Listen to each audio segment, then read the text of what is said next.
this thing on? It is. All right, welcome back to the channel. I'm DaRock. We're here once again doing our region by region first round projections, as well as my picks for who I think wins the region. So projections here and best bets this time for the South region. So if you're just checking out the South, make sure to check out the East and West that came out, as well as the Midwest should be out here shortly. So make sure to check all those out down in the comments. While you're down there, make sure to like the video, subscribe to the channel, follow the show, rate 5 stars if you're on Spotify. And also down there, I have the link to my bracket challenge. Free entry, $25 gift card here to the winner. You just have to be following me on at least 2 platforms, whether you're a Spotify and YouTube guy, or you're more of a social, TikTok, Instagram, Twitter, even Twitch. So make sure you're just following me on 2 platforms. You're eligible for the gift card, so make sure to join that. And let's get into these picks.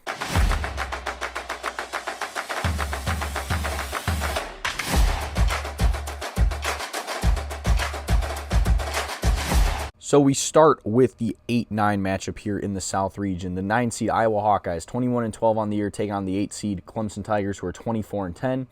Iowa is currently a 2.5-point favorite in this one, with a total set at 128.5. So looking at these two teams' recent form, Clemson lost to Duke in the semifinals of the ACC tournament, but did beat North Carolina in the quarterfinals. Nice win there. Also won their last regular season game against Georgia Tech. So won 3 of their last 4 before that loss to Duke. Iowa, on the other hand, they beat Maryland in their first game of the Big Ten tournament, but lose to Ohio State in the semifinal, or in the, not even the semifinals, like the 4th round. I don't even know. Big Ten so big now. But they also lost their final 3 games of the regular season. Granted, played Michigan tough, as well as took Nebraska overtime. But yeah, losers of 4 of their last 5, but some kind of tough games there. So looking on the Clemson side, their leaders, R.J. Godfrey, scoring nearly 12 points per game. Carter Welling's another guy to watch. He is averaging about 5 rebounds. And then Dylan Hunter, their leading assist man, with 3. So those are kind of the guys to watch for Clemson, as well as, Nick Davidson and Ace Buckner have had some good games as well in the past for this Tigers squad. For Iowa, they're led by Bennett Sturts. He's scoring nearly 20 points per game with 4 assists, so he's definitely the guy to watch for them. But guys like Tavion Banks, who's a leading rebounder with 4.7 points, as well as Cam Manu and Alvaro Falgares have also had some really big games for this Hawkeye team. So the offense definitely runs around Bennett Sturts, but those guys, as well as Cooper Koch, are all players to watch for this Iowa squad. So looking here on KenPom, Iowa is the 25th rated team on KenPom to Clemson's 36th. Efficiency-wise, Iowa 23rd offense, 27th defense, Clemson 66th offense, but 18th defense. Pace, both these teams very slow, in the 40s to 50s for pace. So it's gonna be definitely a lower scoring game. The 128 total, I'm definitely probably gonna go with the under there. I like that.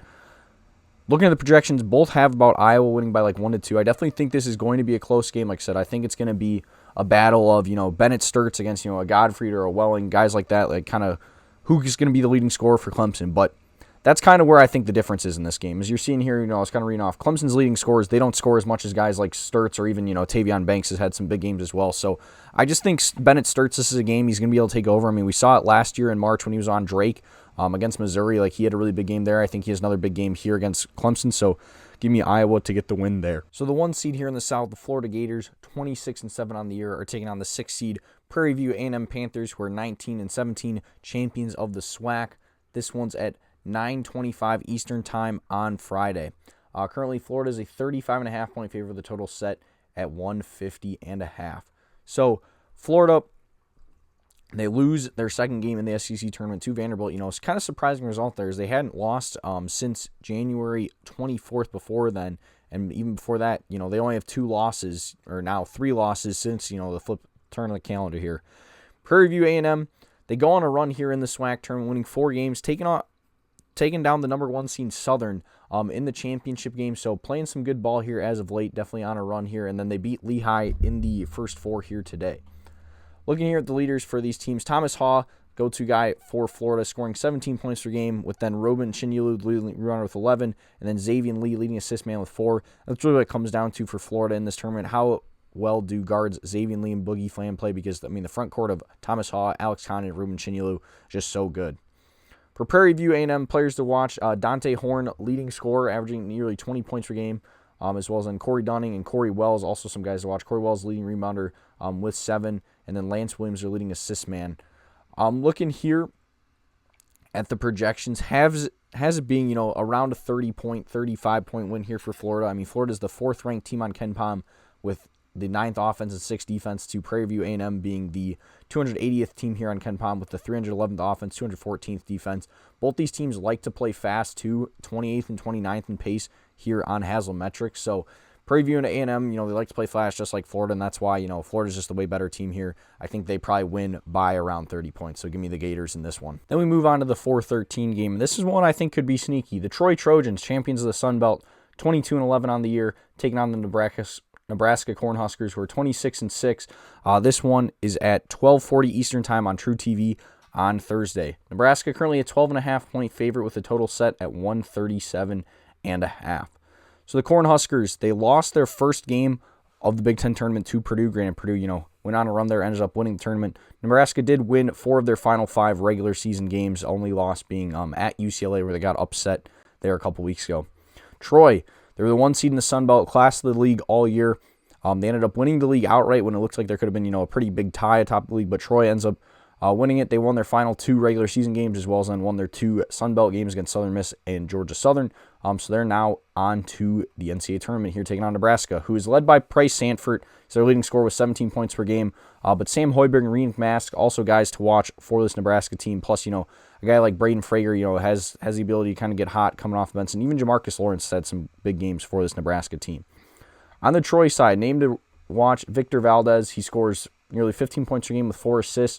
But guys like Thomas Dowd leads the way with 10 rebounds, so he's a nice big inside, plus Cooper Campbell, another player to watch for this Troy squad. So Nebraska is the 14th rated team here on KenPom. Troy's 143rd. Efficiency-wise, Nebraska is 47th in offense, 8th defense to Troy's 153 offense, 145th defense. Neither of these teams play particularly quick, but Troy plays, they're definitely slower. They're 314th here on pace. And this is one looking here at the projections. We're looking at about a 14 to 16-point projection here for Nebraska. I think this one's going to be closer than that. I think the way Troy plays, they fared well against some high major teams already this year, beating teams like Akron, beating teams like USC, or not USC, San Diego State, but they should have beat USC. So they've played some good teams tough. I think, they can stick around in this game. And this was one, like I said, I was picking it a lot as an upset here early on. But now just kind of looking at the contrasting styles, I think Nebraska should win. Like I said, it's going to be one that I think will be close. I definitely think I'm going to take Troy to cover. And I do think there is some serious pressure, too. Nebraska has never won an NCAA tournament game before where, maybe late in this game where if Troy's sticking around in it, that could maybe get to this squad. But we'll have to see. I think I am going to end up going with Nebraska as my official pick, but I like Troy to cover that spread, even though the projections might say otherwise. Then we got another fun one with some upset potential. The 12-seed McNeese State Cowboys taking on the 5-seed Vanderbilt Commodores. Vandy 26-8 on the year, McNeese 28-5. This one's at 3:15 Eastern Time on True TV on Thursday. Vanderbilt currently 11.5-point favorites with a total set at 150.5. So looking here, Vandy lost in the SEC title game to Arkansas, however, did have a nice upset win over Florida. Also won their last 2 games of the regular season. So playing some good ball here at the right time. McNeese, it took a 3-overtime thriller to beat UT Rio Grande Valley in their first game of the Southland tournament. But then they beat Stephen F. Austin. Those 2 teams are the best 2 teams in the league all year. So nice win there for the Cowboys, and they are Southland champions. Players to watch in this one, Tyler Tanner and Duke Miles are the dynamic guard duo for this Vanderbilt team. People have been talking about all years. Tanner scoring 19 points a game and nearly 5 assists. And then Duke Miles, his running mate right there behind him. Even Tyler Nickel plays really well for this Vandy team, kind of a 3-headed monster there. Devin McLaughlin's their go-to big, averaging 6.7 rebounds per game. On the McNeese side, Larry Johnson, their leading scorer and rebounder, 17 points with 5 assists. He's a lot of fun to watch. He's had some pretty big games, as well as Tyshawn Archie's another guy that's one of the go-to scorers there. Gary Duell, the leading assist man with 4 assists per game, and then Javon Garcia, another name to watch. So definitely some talented guys on this McNeese State team. So looking here on KenPom, Vanderbilt is the 12th rated team with the 7th best offense, 31st defense on KenPom, and then McNeese is the 66th team with the 91st offense and 49 defense. Looking here at the style of play statistics, McNeese, they like to play pretty slow. They're 282nd in pace to Vanderbilt's 107th. So that's maybe, where there potentially could be some upset potential in this game is if McNeese can, kind of slow it down, take some possessions out of the game. They're also, a very good defensive team, but that's just going to be the problem here is, this backcourt of Vanderbilt is very good. Looking here at the projections, both are having about, 10 to 11 point win here for Vandy. So I'm probably, in all honesty, I think I'm going to take McNeese spread. And this region, this little subgroup here of these four teams is so tough for me. I could see both McNeese and Troy pulling off upsets. I think they're teams that are good enough to do it. So honestly, in your bracket, I would probably recommend taking one of them. But I think just here, I'm kind of talking myself out of it. McNeese was another one I liked off the bat. I think I'm going to go with Vanderbilt to get the win. But I do think McNeese covers and keeps it close. Then next, we have another game. Looks kind of upset worthy to me. The VCU Rams, the 11 seed, 27-7 on the year, champions of the A10 tournament, taking on the 6 seed North Carolina Tar Heels, are 24-8. This one's at 6:50 Eastern time on TNT. Carolina currently a 2.5 point favorite with total set at 152.5. So North Carolina, they've lost their last two games. They lost the regular season finale to Duke, as well as then lost in ACC tournament play to Clemson in their first game. Before then, they had won 4 straight, but not the greatest results here heading into tournament. VCU, on the other hand, they've won 6 straight. Like I said, they won the A10 tournament, taking down Dayton in the final, and then beating Duquesne and St. Joe's pretty handily along the way there. Plus, like I said, wins in their last 3 regular season games as well. So players to watch for this one. Henry Vasar is the guy that's really had to step up here for North Carolina, with Caleb Wilson being out. And then, Caleb Wilson still kind of leads every statistical category for this Carolina team, but Henry Vasar is the one that's really stepped up. Then look out for guys like Seth Trimble, Luka Bogovac, even Derek Dixon to play some, big roles here in the for the guards, and then even Jaron Stevenson has had some decent games as well. On the VCU side, this is the thing, I honestly might like VCU's guys a little bit more now without Wilson being out. Terrence Hill Jr. is their leading scorer with 14 points as well as nearly 3 assists. As well as Nick Lewis and Brandon Jennings are also really good guards for this Rams squad. Plus, don't sleep on Lazar Djokovic, their big man. He's averaging 5 rebounds per game, but really dominant player there. On KenPom here, North Carolina's the 30th ranked team with the 32nd offense, 37 defense. VCU 46th ranked team with the 46th offense and 63rd defense here. Looking at the stylistically, Carolina, a bit quicker team, 117th in pace to VCU's 149th. And then, 33rd offense, 24th defense on Haslam. VCU 46th offense, 79th defense. Like we're saying here, projections, we're looking at about, a 2-point game. This one is going to be close, and this is the one I am going to do. I'm going to go with the upset. I think Caleb Wilson plays a big problem for Carolina in this game, just since, like I said, I think VCU has the guards in Hill and Lewis to hang with Carolina. And then Djokovic for VCU can kind of cause some troubles here for Henry Vasar. Like I said, I think he's going to be kind of match him. So I'm actually going to go with the Rams to get the upset in this one. Then in the 3-14 game, we have the Illinois Fighting Illini, 24-8 on the year, taking on the Ivy League champion Penn Quakers, who are 18-11. This one's at 9:25 Eastern time on TNT on Thursday. Illinois currently a 25.5 point favorite with this total set at 151.5. So Illinois did lose their first game of the Big Ten tournament to Wisconsin, but won their previous 2 regular season finale games. I mean, they're a solid squad, so is Wisconsin, so I'm not really too worried about that. Penn, they've won 5 straight games, including beating Harvard and Yale, both in overtime, both in thrillers here in the Ivy tournament, to get the auto bid despite being, the 2 seed in that league, knocking off Yale, who is a favorite. So they're playing some good ball. Team leaders here, Keaton Wagler, leader for Illinois, scoring nearly 18 points per game, as well as 4 assists, and then David Mirkovic, leading rebounder, with nearly 8. But look out for guys like Zimanavir Isevic, Killian Boswell, Tomislav Isevic, and even Andrei Storakovic. Really, all the guys that play for Illinois, Ben Hermer-Chonis and Jake Davis, all really play contributing roles. So not a super deep team, but the guys that play, you get your money's worth with them. On the Penn side, they're led by TJ Power. He's their leading rebounder with nearly 8 rebounds per game. But now, their go-to scorer. He's scored 44 in that game in the championship, including the 3 to force overtime. So he's, a guy, we'll see if maybe he can go on, a bit of a march run, become a legend here, become like a Jack Golke, maybe pull off an upset there. Cam Thrower is another guy to watch. I mean, he's got the name for it as well. So we'll see maybe those two kind of go off for Penn, as well as then AJ Levine is another guy to watch. He's their leading assist man with 4. So looking here on KenPom, Illinois is the 7th best team with the 2nd best offense and 28th defense. to Penn, 151st on Ken Pom, 204th offense, 113th defense. Pace-wise, Penn likes to play fast. They're 73rd on pace scoring as Haslametrics, and Illinois is 315th. So maybe, Illinois or Penn, they can speed up Illinois, get it into, a bit of a barn burner of a game, but I'm just not really seeing it. Both the projections here on Torvik and Haslam have it being around, a 25-point game. So the line started at 20. It's now been bet up to 25. So I think Illinois wins this one pretty handily here. I just think their offense is going to be too good. Penn's really just not going to be able to match it, even if they do play faster. So give me the Fighting Illini, and depending on the number, give me them to cover. In the 7-10 matchup here in the South, this is a fun one. The 10 seed Texas A&M Aggies, 21-11 on the year, take on the 7 seed St. Mary's Gales, 27-5. This one's at 7:35 Eastern Time on True TV. Currently, St. Mary's 3.5-point favorite with a total set at 147.5. So St. Mary's, they did get the bye all the way to the semifinals in the WCC tournament, but lost to Santa Clara in that game. But before then, had won 8 straight in the regular season, including wins over Gonzaga in their final game there of the regular season. Texas A&M, same thing, lost their first conference tournament game to Oklahoma by 20 points too, so really not a great game. Did win their final 2 regular season games against Kentucky and then a 3-overtime thriller against LSU.